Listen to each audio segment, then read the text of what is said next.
Yan, mga hunting naman tayo ng ating mauulam. Sana po ay pagpalain po. Shout out to lahat mga viewers natin dyan. Salamat sa mga sumusuporta. So ayan, ngayon lang tayo ulit makapag-upload. So sana po ay jackpotin tayo ngayon para meron tayo mga another adventure na naman sa makikita. So ayan, thank you so much. Tamang tama. Oras natin ay 10:14. Yan. Okay, prepare na tayo mga idol para maka-umpisa baba na. Let's go.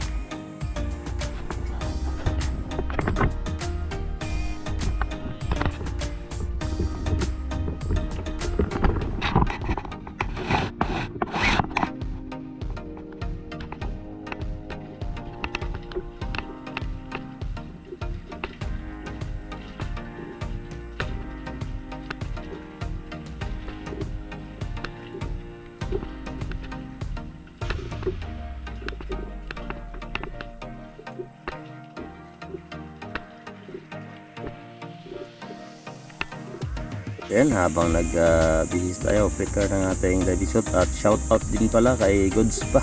Salamat sa binigay mong relo para sa akin, para guide sa akin pag-dive. At alam ko yung oras na babalik sa bangka or para mag-stop na more surfing. So alam na natin kung anong oras tayo babalik sa bangka dahil alam natin na may oras na tayo. So shout out ulit kay Gods Bah Bayunas. So maraming salamat sa iyong binigay na watch time. So ayan, prepare na tayo. Okay, ready na ating winch natin. So yung winch natin dyan mga ka-idol ay nasa mga 2 kilo, mga 2 kilos lang mga ka-idol. Baga alayan mga ka-idol, 4 na tingga, isang tama, 4 na tingga mga ka-idol. Sa mga 4 kilos lang tayo mga ka-idol dahil yung diving suit natin mga ka-idol ay 3 mm yung ano niya. So bitin kasi mga ka-idol 3 kilo lang, medyo ang hirap magpailalim kasi bago pa yung shout out nga pala sa ating kaibigan na si Mr. Shame. Salamat sa regalo mo na diving suit. At ito mga idol ay sponsor lang sa atin dito ang diving suit natin mga idol, sa ating kaibigan na Koreano na si Mr. Shame. Thank you so much Mr. Shame. At sa more pa na mga regalo na binigay sa akin habang ikay pabalik-balik sa Pilipinas. Actually Coron yan. So ingat ka palagi dyan sa Korea. So sana magkita tayo muli at hindi pa siya makapagpasyal ulit dito mga idol dahil napakamahal ng ticket daw ngayon mga idol. So okay, kasa na tayo mga idol sa ating unang kasa. Napakaganda ng corals dito sa area na ito mga idol. It's very nice corals, colorful talaga ang corals dito mga idol. So yan, napakagandang corals at tamang tama ito mga idol. Napakadaming isda at napakalinaw ng dagat dito sa area na ito. Napakagandang corals dito mga idol. So warm up, pasilip-silip muna ako dito sa 1 meters. Pasilip-silip muna ako dito mga idol. Napakagandang isda, mga kulay blue, black, and corals color yellow, kulay blue, napakaganda. So tamang tama mga idol. Papuntang kantuan ako at tama-tama nagpakitang barakuda. Good shot mga ka-idol. O nang patama natin. O nang patama na isang barakuda. So boundary na. Masarap sa sabaw. So barakuda, small barakuda, but this is good. Sarap ng ulam prito, sabaw. So okay, napakaganda ng ating unang kalahok or unang dive. papunta pa lang tayo sa kantuhan mga idol, at tamang tama may barakuda na nagpakita.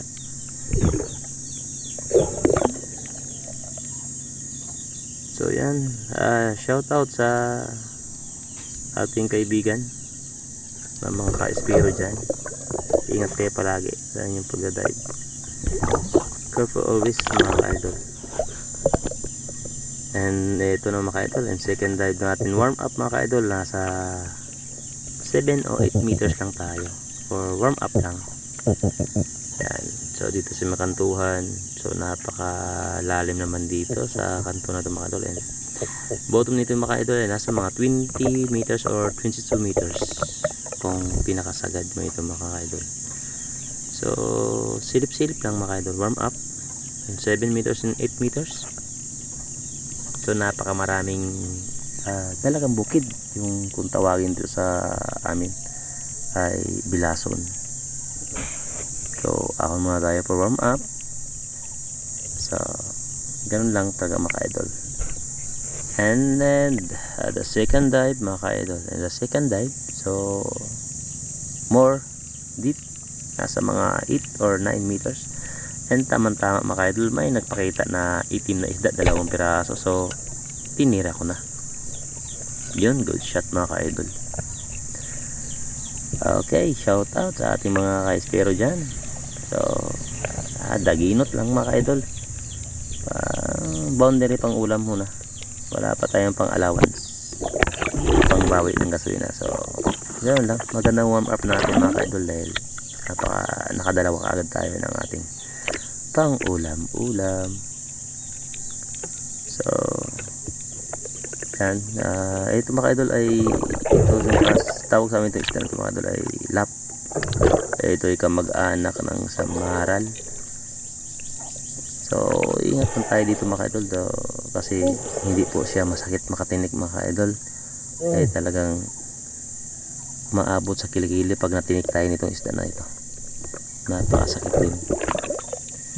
So napakalapad mga idol. Napakalapad tong lap na ito mga idol. Okay, grabe pagkalap, kaya tinira ko. Alam na sa goods na goods yung laki. Prito. So may kasama ng ating barakuda na first catch natin mga idol. Unang tira at nasundan kaagad ng napakalaking samaral. Lap kung tawagin mga idol. Yun.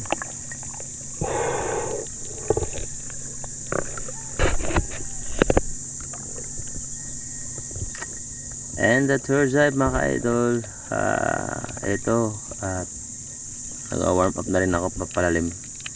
So unti-unti lang ako warm up, more deep, magano lang mga idol. So dahan-dahan ako dito sa area na to, pailalim, at dito ako nagpesto nasa mga 10 meters and 11. So hindi pa ako started talaga mag-going deep. So ito lang yung pinaka-warm up ko mga idol. And nakakita ako ng isang bayak kung tawagin, GT kung tawagin mga idol. So nag-more ako mga idol, nasa mga 16 meters, 17. So sinundan ko talaga siya, napakalaki na yun sa pool mga idol.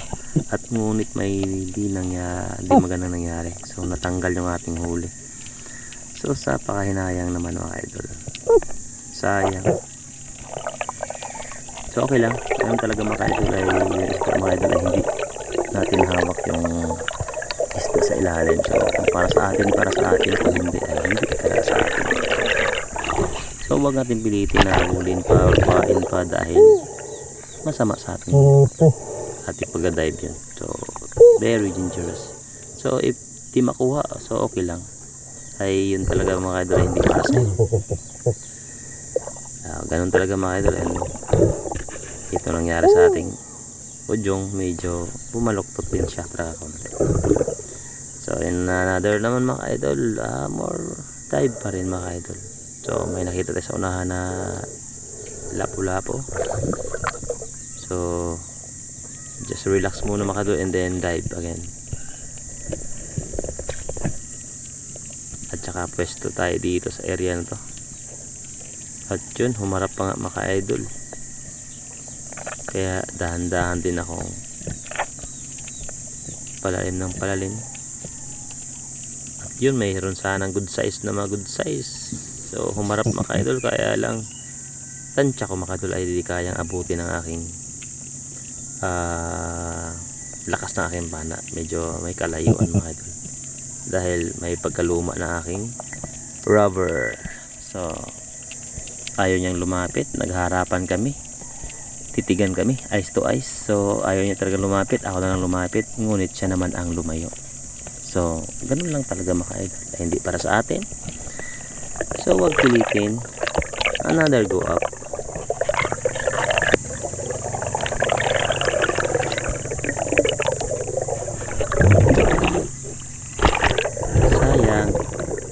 Sayang ang tato. So again, another dive naman tayo mga idol, at pero mayroon tayong nakita itong targetin natin at sana ay matsambahan natin ito mga idol. So slowly lang mga idol, slowly going deep. So pailalim, dahan-dahan lang po mga idol, and kailangan ingat, equalizing, it's not good. Ano mga idol, basta relax lang tayo pag mag-dive tayo mga idol.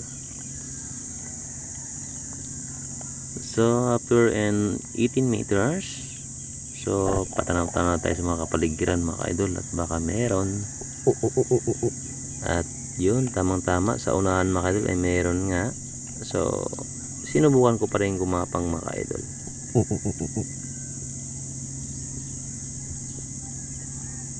Pinapang kong dahan-dahan. So pag abot natin dito sa mga 20 meters 19, so yun, medyo magalaw siya mga idol. Lilingon, haharap, lalayo, lilingon, haharap, lalayo. So timing lang talaga tayo dito mga ka-idol. So napaka-kaunti na lang aking hangin dito, so relax lang. Medyo may pang pauwi pa naman tayo na oxygen paangat. So medyo nagmamadali na yun, tumira ako mga idol. Ngunit iba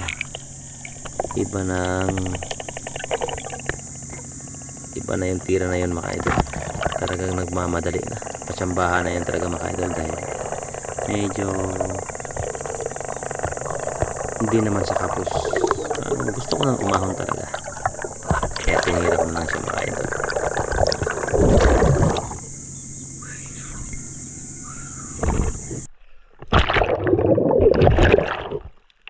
At sumabit. So okay lang mga idol. So huwag na natin pilitin. So nag-relax na ako mga idol, at nag-dive na ako ulit, at baka matanggal pa. Sayang din naman ang biyahe mga idol, at matanggal pa. Dahil hindi kasi ako sigurado, nagmamadali ako ng tira. Ang sa isip ko ay hindi siya lumusot yung ating shop natin. So yun pala, lumusot pala. So insecure na natin mga idol. Siguro na goods na to pang ihaw. And hey, shout out sa ating mga ka-Espiro. And so ingat tayo palagi sa pag-dive, lalo na solo dive lang tayo, no body. So yung body natin dito mga ka-idol, pag nag-dive tayo, solo dive tayo, ay always ingat po talaga. Huwag pilitin yung isda na hindi para sa atin, dahil ang mahalaga natin mga idol ay ating buhay, yung buhay natin, yung life natin. So pag hindi sa ating isda ay hindi sa atin. Okay, good. Another dive na naman tayo. So nasa mga 16 meters lang ito mga idol. So 16 meters, may lapo sanang maliit, medyo ayaw naman ng patira. And tingin tayo sa mga kapaligiran natin mga idol, at merong maliit na kuweba doon, wala naman ding isda. Kahit mga agat ang nagbabahay, wala talaga mga idol. So palingon-lingon ako sa mga kapaligiran na baka merong mga putian, badlon, wala talaga mga idol. So ito, tinira ko lang ito mga idol, pantsamba. Sayang, napigtal pa. Nasa mga 3 grams na sana yun. Pang ulam para sana yun mga idol. So okay, another dive na naman tayo mga idol. Dahil sumablay naman tayo sa tira natin na mga idol. So I'm try to going deep mga idol. So kasi meron tayong natanaw mga idol. May sinusundan tayo na target.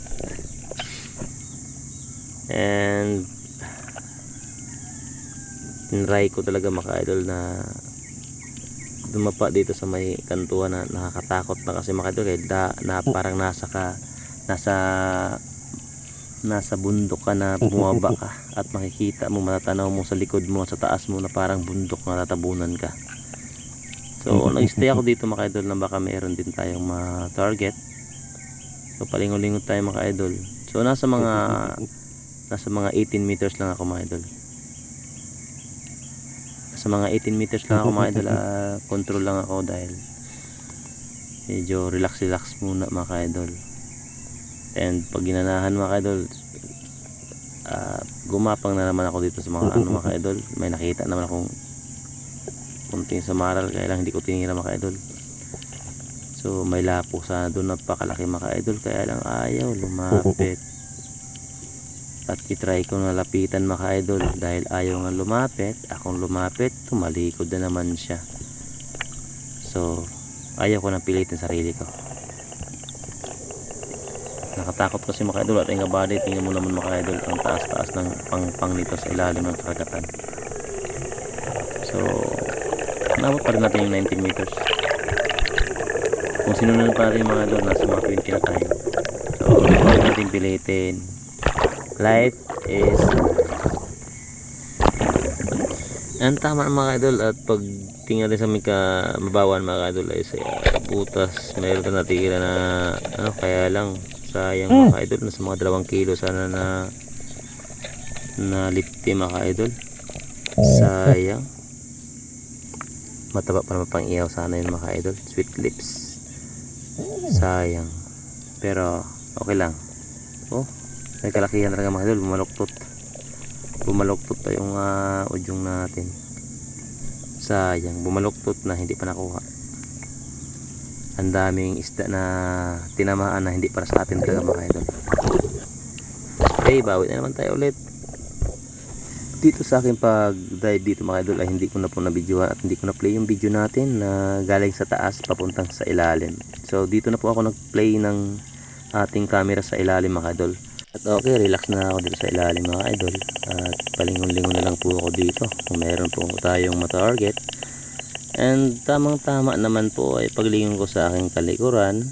Sa likuran ko po ay mayroong 3 mamaw na papunta po. At yun, nakapagpili na kaagad ako. Eto,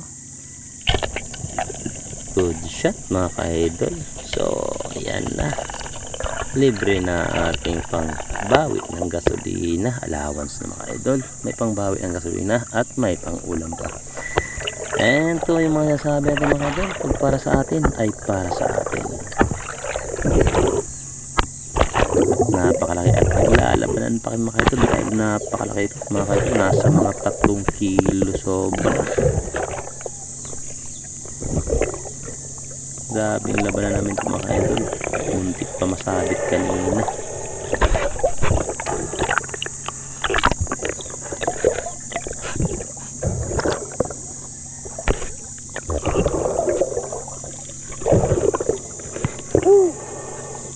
Yan, shout out ulit sa ating mga ka-espiro dyan. Katiro lang talaga mag-dive, solo lang. Ito, shout out sa ating shop mga ka-idol ay letter C na. Nag-letter C na ang ating audio. Ano ba yan? Okay lang, kahit mabaluktot ka pa, basta taling-dali ang huli. Sino ka man. Thank you Lord sa biyaya.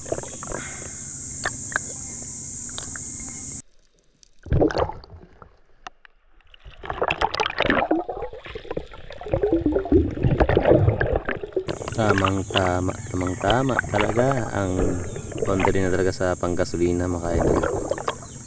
So talagang nasa mga 3 kilo talaga ito mga idol. Goods na, thank you. At meron pa tayong ano, problema, yung udyong natin ay sobrang baluktot.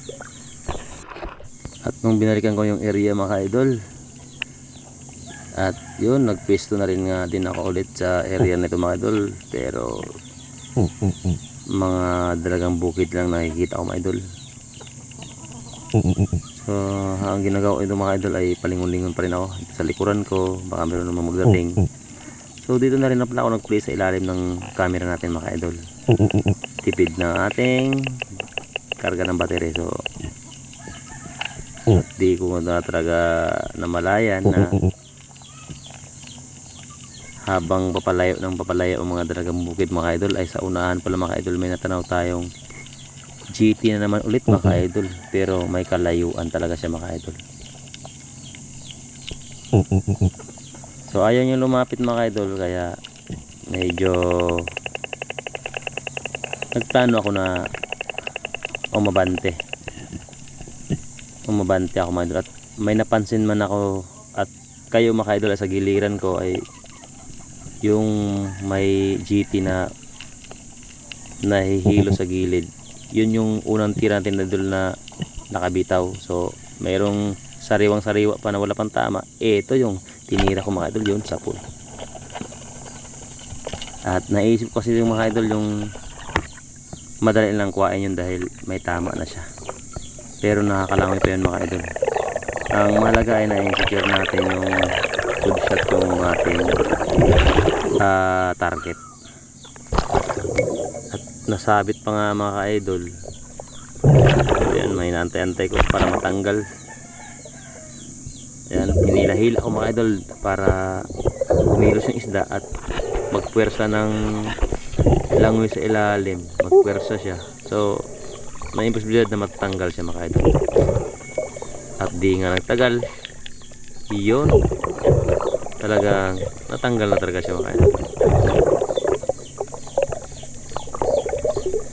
Okay, pangalawang GT natin mga idol.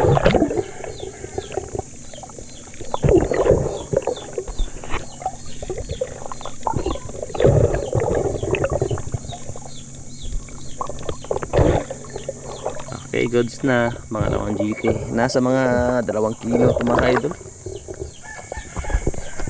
2 kilo or nasa mga 1.9, 1.8, mga ganun, 1.5. So goods na rin siya pang ulam, pang ihaw. Napakagandang laman ito mga idol. At again, pag nakakatira tayo ng mga malaki mga idol, yung audio natin nag-letter C. Letter C. Yan ang ano niya. Okay, 2 GT na. Golds na again. Ang ganda ng tama. Pwede na mag-ahon. Okay, sa kanta mga idol.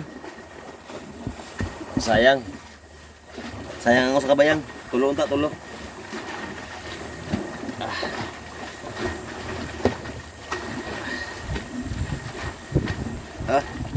Golds na golds.